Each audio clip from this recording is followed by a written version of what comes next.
Hey, konnichiwa, and welcome to my tatami room here in Hiroshima, Japan. This room is so cool, and I'm really glad to be doing a video in here finally. As you can see, it's really a cool room. It's very authentic Japanese, and it's really cool in here. I've got tatami floors and cool judo posters here that I got in Tokyo at the Kodokan, and this here is a kimono that one of the senior teachers at the private elementary school that I teach at gave me as a gift. They had some kind of like a street fair where everyone was walking around wearing a kimono. I went up to it and she didn't want me to go there without a kimono, so she actually gave that to me. Doesn't really fit that well, but it's great and it's pretty cool.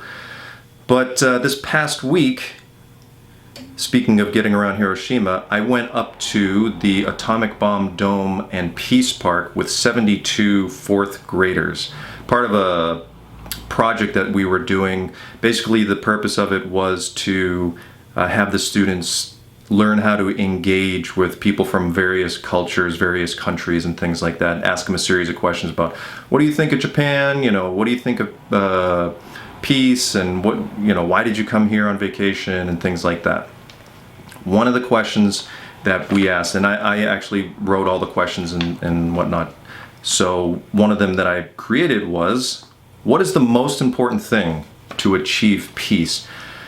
And we had these, each group had a little whiteboard, and on that whiteboard were five choices that they could rank and move the little pieces around.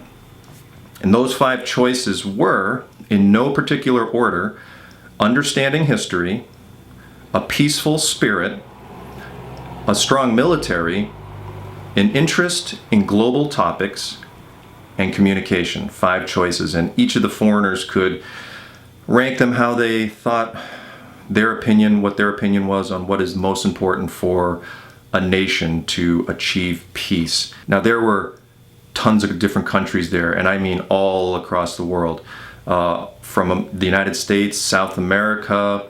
One person was from Hawaii, which is America, but you know, that's way out there. All throughout Europe, India, we had a person from Iraq, China, Taiwan, and a few others, obviously Australia and New Zealand. So it was a really good spread of people, good random sample of answers. Now, after the person was finished ranking their choices, the students would ask, can I take your picture? And we would take a picture, or the students would take a picture of the person holding their board so we could see their answers later. So when we got back to the school, I looked through all the pictures, and overwhelming responses for the first place, the most important, and the last place, the least important. And for first place, the overwhelming, and I mean maybe 90%, we spoke to, I'd say, over 100 people. Number 1 choice was communication, which I'm sure you can understand. But the overwhelming last place, to my surprise, even more frequently, well over 90%, almost every single person answered last place, least important, a strong military. Now this comes from people all throughout the world that are visiting this Peace Park. So maybe that had something to do with it. They're actually at the Peace Park, the site of an atomic bomb explosion.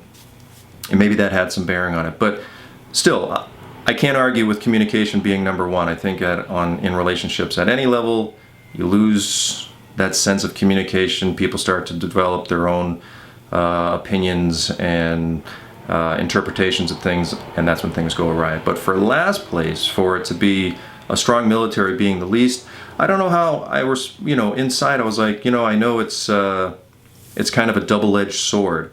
On the one hand, you hate to think that that has to come into play to achieve peace, but on the other hand, in this wide world of countries and beliefs and systems and things that we live in, it's like a big pot of gumbo.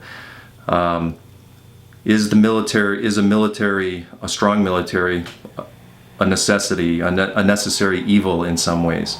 But those were the 2 big choices that stood out to me.